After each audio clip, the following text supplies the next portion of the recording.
આ શંખનો વાદન કરો એનાથી ફેફસાની શક્તિ વધે છે.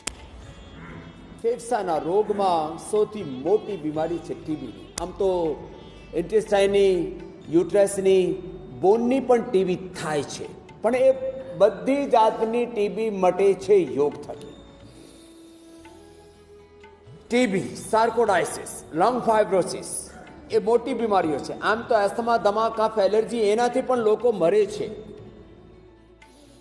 અનુલોમ વિલોમ એ અડધું કલાકથી એક કલાક અમે કરાવીએ છીએ.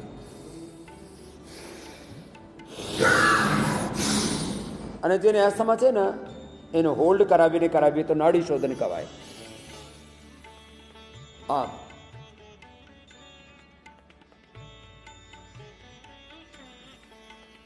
જેનાથી જેટલું હોલ્ડ કરાય,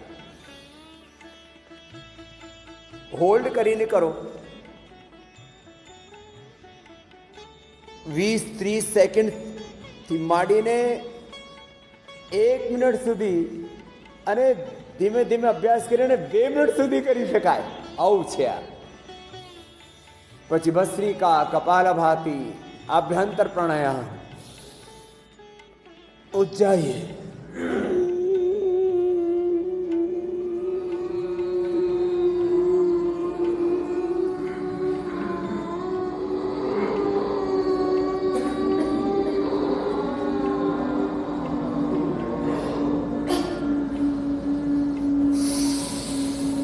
એનાથી આ આસ્થમા, દમા, લંગ ફાઇબ્રોસિસ, સાયકોડાઇસિસ અને લંગની ટીબી પણ મટે છે. હા, આ બધા ભાઈઓ બહેનો યોગ કરી રહ્યા છે. અહીંયા તમને એકની તો માતાજીની મૃત્યુ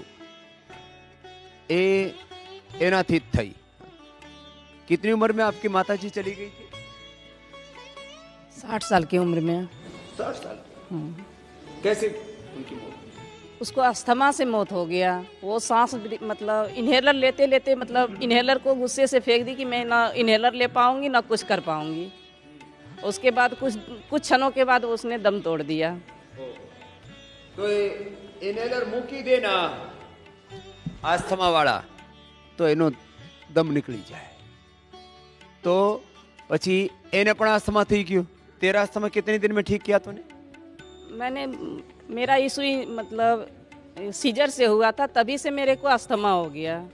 मैं कुछ दिन मतलब जुड़ी रही, धीरे धीरे योग करते करते 2-4 महीने में मतलब नींद मुझे आने लगी. नहीं, एकदम रात को नींद आती ही नहीं थी. मैं बहुत परेशान रहती थी. मैं तकिए लेके बस सांस को लेते रहती थी. बहुत मैं रोती थी रात भर, मतलब मैं सो नहीं पाती थी चैन से. तो मेरे हस्बैंड बोले तुम पतंजलि का दवा खाओ. उसके बाद मैं चूरन वगैरह कुछ ली. उसके बाद में धीरे धीरे रिलीफ होने लगा. उसके बाद में શ્વાસારી પાવડર અમે આપીએ છીએ. શ્વાસારી, ત્રિકુટા, સિતપલાદી બહુ થઈ જાય તો એમાં સોનો સંતવાલથી અબરક બસ મેળવીને શ્વાસારી ગોલ્ડ પણ બનાવી દીધું છે. અત્યારે આસ્થમા સારી કરે. પણ એને માતાજીની મોત આસ્થમાથી થઈ, અને જેનેટિકલી આસ્થમા થઈ જાય ને એ પણ સારું થાય. એના માટે ભસ્ત્રિકા, કપાલભાતિ, અનુલોમ વિલોમ આ 3 તો રામબાણ છે. એક ભાઈએ તો ટીબી મટાડી નાખી. હા, તમને ક્યારે થઈ હતી ટીબી? 12 साल पहले. अभी 39 साल. એના કફ સાથે कब साथ है खून લોહી હતો. खून आता था. वो केवल प्राणायाम और नेचुरोपैथी से ठीक किया है पूरा. नेचुरोपैथी में तुलसी पानी और बैजड़ की रोटी और गाय का घी और लौकी की सब्जी और कुछ भी नहीं, और अमलतास का काढ़ा. અમલતાસનો ઉકાળાથી પેટ સારું રહે, અને કફ માટે પણ અમલતાસ સારું છે.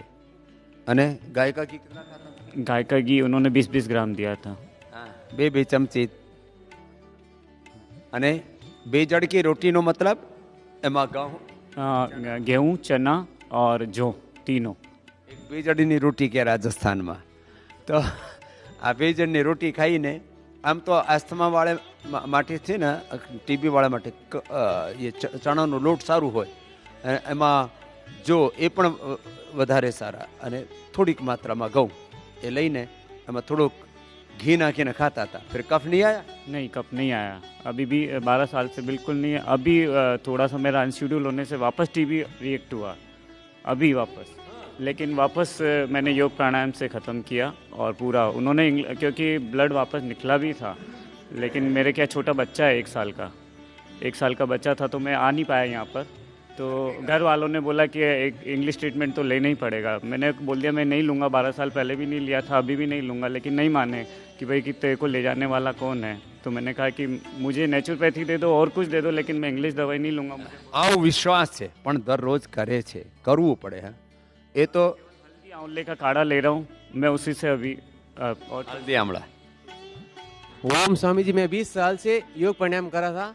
मेरे पहले इतना अस्थमा था, सर्दी, नाक से पानी आता था, बलगम आती थी, इतना प्राणायाम कर रहा मेरे के मेरे एलोपैथी गोले खाकर मेरा साइड इफेक्ट हो गया, वजन बढ़ गया, 84 किलो वजन हो गया। अब मेरा 61 किलो वेट है, 20 किलो वजन मैंने कम किया और आसना प्राणायाम किया। स्वामी जी ने कहा भस्त्रीकरण 1 घंटा करो, कपालभाति 1 घंटा करो और अनुलोम विलोम 1 घंटा करो। प्राणायाम को मत छोड़ो, स्वयं के साथ करो, धैर्य रखो। आपकी बीमारी आस्थमा, जिटल, कैसी कैसी बीमारी का आपका निवारण होगा। इसलिए मैं स्वामी जी में कोटि कोटि प्रणाम करता हूँ, वंदने नमन।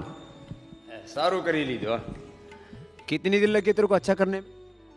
स्वामी जी मुझे ये रेडी करने में लिए 1 साल बराबर लगा। मैं पिछले साल यहाँ पर आया योगग्राम में दिसंबर में आकर मैंने 7 दिन ट्रीटमेंट लिया। स्वामी जी 7 दिन ट्रीटमेंट लेकर 3 दिन में मेरे आस्थमा का वो कप, छाती के अंदर पुराना कप जमा हुआ था वो बाहर आ गया और साइनस के ऊपर पूरा कप था। यहाँ पर मुझे वहाँ जल नीति कराई, रब नीति कराई और वामन क्रिया कराई, पूरा मेरा कफ बाहर आ गया और आज मैं स्वस्थ हो गया। स्वामी जी से सेकंड बार मिलने के लिए आया। એ તો 1 વર્ષ પહેલે આવ્યા હતા ત્યારે જ મોટા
बचपन से ही था, जेनेटिक प्रॉब्लम है। किस किस को था पहले? नानी को था, दादी, दादाजी, भैया, मामा और बड़े भैया, दूसरे सभी मैक्सिमम लोगों को है। सबको? हाँ, लेकिन मैं पहली हूँ जिसको ठीक हुआ है। આ પરિવારને પહેલી છે જેને સારું થયું, આખા પરિવારને છે. हाँ? तुमको कैसे प्रेरणा मिली? टीवी देख के ही? टीवी देख करके प्रेरणा मिली? અત્યારે કરવા લાગી? કેટલી ઉંમરે બેટા? 23। આખા પરિવારમાં છે એ મટાડી દીધું. આ બધા એનાથી પ્રેરણા લઈને બધા મટાડશે. અને ઓઝા. હા, તો તમે ક્યારથી હતું? મને તો જેનેટિક છે, મારી નાનાને છે, માને છે, બેનને છે, મને છે. 20 સાલથી મને અસ્થમા છે. હા હા. હું સવારે एलोवेरा ने गिलोय जूस ना सिर्फ पंप लेती थी पहले. ठंडी में मैं दिन में 3-3, 4-4 पंप लेती थी. और हाँ, सब बंद है अभी तो, सब बंद है. योग करके सब ठीक है. મારવાડી છું તો ગુજરાતી થોડી થોડી આવડે છે. રોજ મને ઠંડીમાં સીડી ચડવાને નહીં થતો હતો અને એમ ચાલતા ચાલતા પણ મને હાફ ચાલુ થતી હતી અને પંપ દિવસમાં 3-3, 4-4 વખત લેતી હતી. તો હમણાં મારો પંપ બી બંધ થઈ ગયો છે અને હમણાં એટલી ઠંડીમાં પણ હું ઠીક છું એકદમ, મને કંઈ પ્રોબ્લેમ નથી. હા. અને એ છોકરી તો આ બંને છોકરી એવી છે જેને આ 20 સાલ પહેલા મટાડી દીધું. અનિકા જે પાછળ બેસી છે. અને તમને ક્યારથી હતું? स्वामी जी छींक पानी आँख में आना, इससे तो बहुत आगे बढ़ गया था, तो मांस भर गया था. हाँ, अब मांस मेरे को इनहेलर भी काम नहीं कर रहा था, तो डॉक्टर ने मुझे बोला है कि आपको स्टेरॉइड डालना पड़ेगा. तो 3 महीने से स्टेरॉइड डाल रही थी कि हाँ वो एक प्रेशर बन के जाता है, तो वो ही दे रखा था अभी. कि उन्होंने मुझे बोला कि ये नुकसानदायक है, डॉक्टर ने भी, लेकिन ये है कि आपके कोई और इलाज नहीं है. तो अब ये था कि आलोम विलोम से तो मैं जुड़ी हूँ काफ़ी टाइम से, लेकिन वो मांस भर गया तो हो ही नहीं पा रहा था सही से प्रॉपरली. मैं काफ़ी कोशिश कर रही थी अपनी तरफ से, लेकिन हो नहीं पा रहा था. फिर उसके बाद में अब यहाँ पे आके जो वो रबर नीति की है ना, तो मुझे मतलब बहुत अचंभित हूँ कि उन्होंने बोला था कि राइट साइड में थोड़ी जगह है, राइट साइड पूरा बंद है, लेफ्ट में थोड़ी जगह है. लेफ्ट एक नाक जिसमें बिल्कुल जगह नहीं थी, उसमें रबर पूरा जा रहा है. तो मैंने मेरे हस्बैंड को बोला कि अब मैं हाँ जी, इसमें बिल्कुल जिसका ऑपरेशन ही बोल दिया था कि आपको तो तुरंत 3 दिन बाद ही करवाना है ऑपरेशन. तो मैंने बोला, मेरे बच्चों ने बोला कि आप पहले वहाँ योगाश्रम जाओगे, उसके बाद करवा लेना, आपके पास ऑप्शन है ना. तो अगर नहीं हो, हाँ, बड़े उन्होंने बोला है कि एक बार बाबा जी हमें ऑर्डर दें, वो योगासन करते हैं वैसे. दोनों अनंत खुशी नाम है उनका. तो अब ये है कि वो पूरा जा रहा है पाइप. मैंने अचंभे से अपने हस्बैंड को कल रात को ही बोला, मैंने बोला यार मुझसे गलती हो रही है क्या कि ये पूरा पाइप जिसमें जा रहा है वो पूरा बंद है. वो करे नहीं, यही थी रिपोर्ट तो कि उसमें ना पूरा बंद था, अब जा रहा है. અત્યારે એને રિપોર્ટ ખોટી લાગી છે. હા, કે મને શું થયું? ચમત્કાર જેવું થઈ ગયું. હા, તો ભસ્ત્રિકા કપાલભાતિ અનુલોમ વિલોમ કરવાથી શું થાય છે? ઘણા બધા આમ શું છે, આ દરરોજ સ્વામીજી એમ કે નાક પકડો, પેટ હલાવો, એનાથી શું થાય? તમારું ક્યાં નામ? प्रीति. તમને ક્યારથી હતું? अस्थमा કબ से? 2002 से. बहुत पुराना. जी, अभी क्या हाल है? अभी बहुत अच्छी. अब बिल्कुल, पहले तो मैं 2 कदम चलना मुश्किल था. 2 कदम भी नहीं चल. बिटिया छोटी थी 2-3 साल की, और उसको मतलब रात में इतनी खांसी होती थी कि मैं अपना बेडरूम छोड़ के फिर ड्राइंग रूम में अपना मसनद लेके खांसती थी पीछे रख के, कि एक सांस आना, मतलब अब लगता था सांस उखड़ी और सांस उखड़ी. पर फिर धीरे धीरे किसी मुझे टीवी से और पता आपके बारे में पता चला, फिर जब से प्राणायाम वगैरह करे तो अब तो अस्थमा बिल्कुल नहीं, 2 किलोमीटर दौड़ लेती हूँ. તો 2 કિલોમીટર દોડે છે અત્યારે પ્રીતિ. હા, એ તો બહુ મોટી વાત છે. આ અનિકા તો એને 2020 વર્ષ પહેલા થયું હતું. હા, અત્યારે તો આ એકદમ મજબૂત થઈને એની ઉંમર છે ને, મેં એને સાંભળ્યું કે 20 સાલ પહેલા તમને અસ્થમા હતો, અત્યારે ઉંમર કેટલી? તો એની ઉંમર 20-25 વર્ષ લાગે. હા, અને અસ્થમાને મટાડી દીધી છે પૂરું. स्वामी जी एक बात कहना चाह रही हूँ. रेस होनी थी महिलाओं की, वो थी 20 से 30 के बीच में. तो मैंने कहा मेरा भी नाम लिखो. तो कहने लगे मैम ये यहाँ नहीं होगा. मैं कहा ऐसे कैसे नहीं होगा, मैं भी दौड़ के दिखाऊंगी भाई. तो वो 20 से जो 30 थी ना, वो 2nd, 3rd, 4th आई होंगी, मैं फर्स्ट आई थी. और मैं 2000 में 4 तकिए लगा के तब आगे की तरफ करके सोती थी. मैंने आपको बता, हाँ, सब सोते थे, मैं फैन को देखती थी, फिर मैं बैठती थी, ऐसे ही मतलब मेरा ऐसे ही चलता था। 3 साल तक मैंने खूब दवाइयाँ ली, एलोपैथिक वगैरह सारी जगह दिखाया, कोई फ़र्क नहीं पड़ा। 2003 में मैंने योगा स्टार्ट की थी, उस दिन से ही मेरे को फ़र्क लग गया था। બહાદુર છોકરી છે એકદમ. હા, તો વાત આ છે કે દરરોજ આ પ્રાણાયામ તો કરવાનું જ કરવાનું છે. એની સાથે સાથે તમે શંખ વગાડો કે હળદર, આદુ, લસણ, ડુંગળી એનો પેસ્ટ કરીને એ ફેફસા ઉપર લગાડો. અને આમાં જે સ્ટીમર હોય ને એમાં થોડો આ દિવ્ય ધારા નાખીને 1-2 બૂંદ એને નાખી લો અને એની સ્ટીમ લો. આ પણ બહુ સરસ છે દિવ્ય ધારા. એમાં અજમાઈન, પીપરમેન્ટ, કપૂર, યુકેલિપ્ટિસ હોય. આ સમાન માત્રામાં લીધું, થોડુંક લવિંગનું તેલ નાખી પછી આંખો બંધ કરીને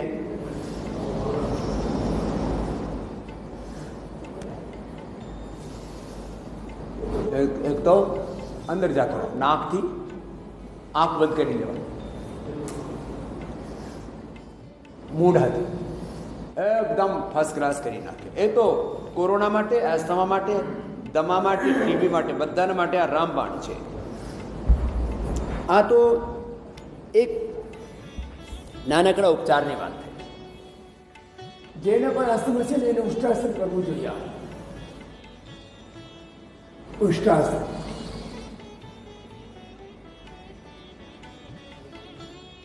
હા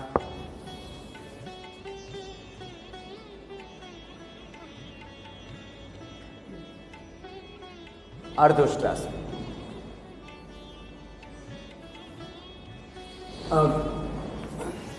અર્ધચંદ્રાસન, આ ગોમુખાસન. ગોમુખાસન ઊંડા ઊંડા શ્વાસ સાથે કરવાનું.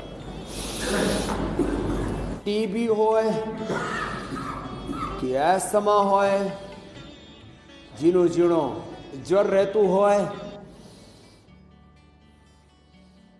જેને એલર્જી હોય, બધા ઊંડા ઊંડા શ્વાસ સાથે આમ કરજો.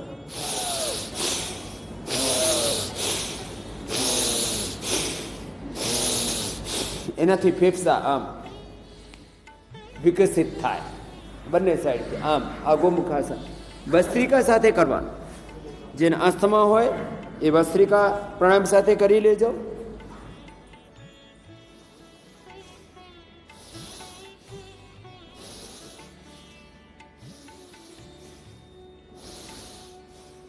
એ ભસ્ત્રિકા સાથે કરી લેજો. જેને સુગરની પ્રોબ્લેમ છે કપાલભાતી સાથે કરી લેજો. બધા જ આસનો, જેને સુગરની પ્રોબ્લેમ છે એ વજ્રાસનમાં, પદ્માસનમાં કે સુખાસનમાં બેસીને કપાલભાતી સાથે કરો.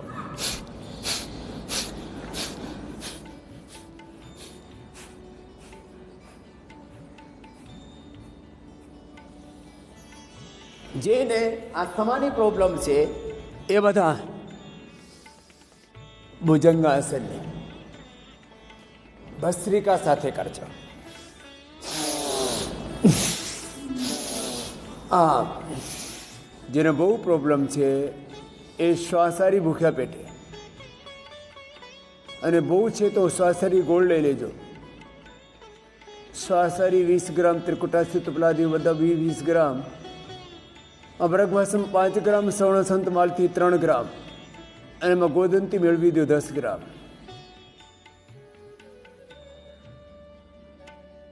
એ પાવડર બધું સવારે સાંજે 1 ગ્રામ લઈ લેવાનું. બહુ હોય તો 3 વાર લઈ લેવાનું.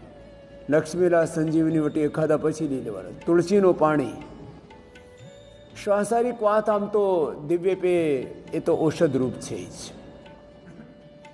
આમ તુલસીનું પાણી, આદુનું પાણી, હળદરનું પાણી.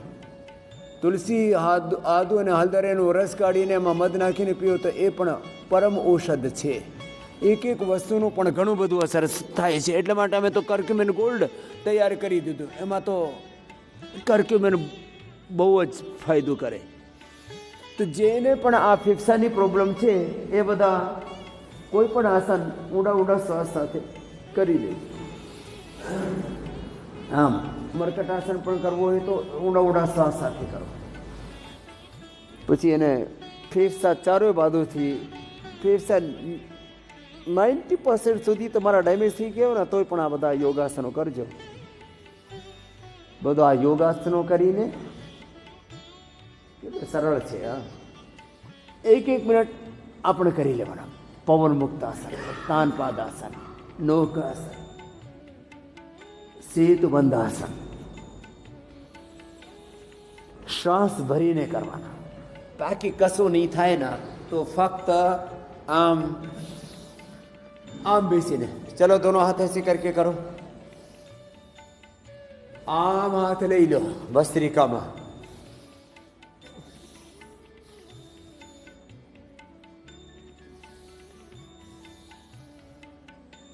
જેને ફેફસાની તકલીફ હોય ને એને ઘી નહીં ખાવાનું, ઠંડુ પાણી પણ નહીં પીવાનું, પાણી જ નહીં પીવાનું. તુલસીનું પાણી પીવો, આદુનું પાણી પીવો ને દિવ્ય પે કે શ્વાસ ઉકાળીને આમ તો જેઠીમાં તમારી અને લવિંગ આ મૂળામાં ચૂસી લો, એનાથી ખાંસી આવી ને એ સારું થઈ જાય. આમ તો લવિંગા આદિ બટી કે ખદરા આદિ બટી કે કંઠામને તે બધું ફાયદો કરે.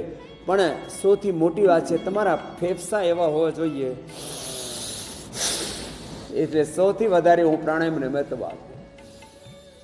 ભસ્ત્રિકા પ્રાણાયામ, આ કપાલભાતિ પ્રાણાયામ, પછી ઉજ્જાઈ પ્રાણાયામ,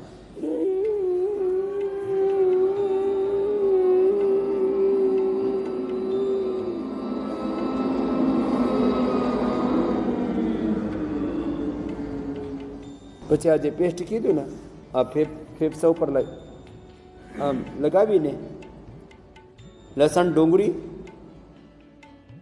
આદુ અને હળદર સમાન માત્રામાં લઈને આ પેસ્ટને ફેફસા ઉપર લગાવીએ.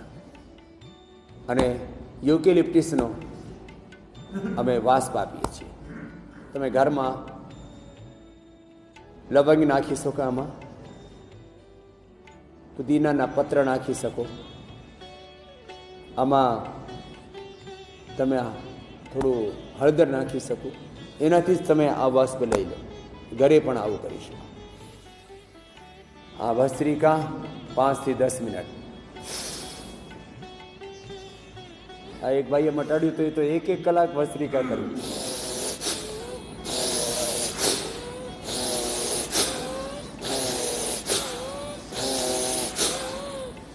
અત્યારે તો આ બહુ વેગથી કરે. આમ પ્રારંભમાં ભસ્ત્રિકા વેગથી નહીં કરવાનું. હા, જેને ફેફસાની પ્રોબ્લેમ હોય ધીમે ધીમે વધારજો. આ ભસ્ત્રિકા 5 થી 10 મિનિટ ઘણું થઈ ગયું. કપાલભાતિ 20 થી 30 મિનિટ. પછી અનુલોમ વિલોમ પણ 20 થી 30 મિનિટ.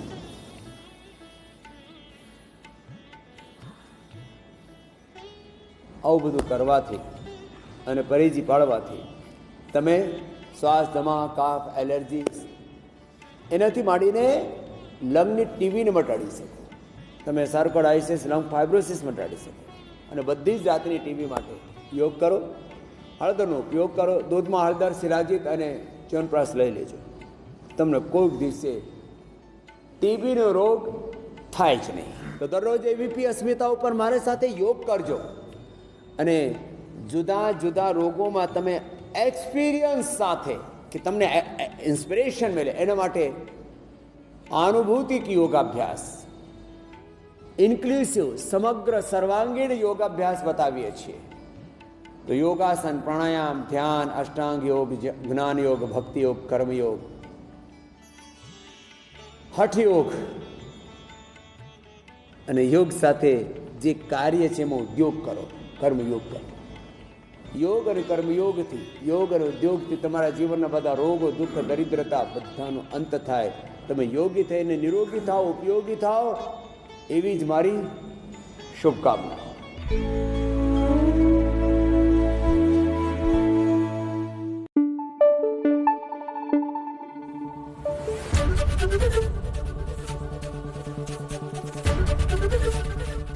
એબીપી અસ્મિતા, ગુજરાતની અસ્મિતા.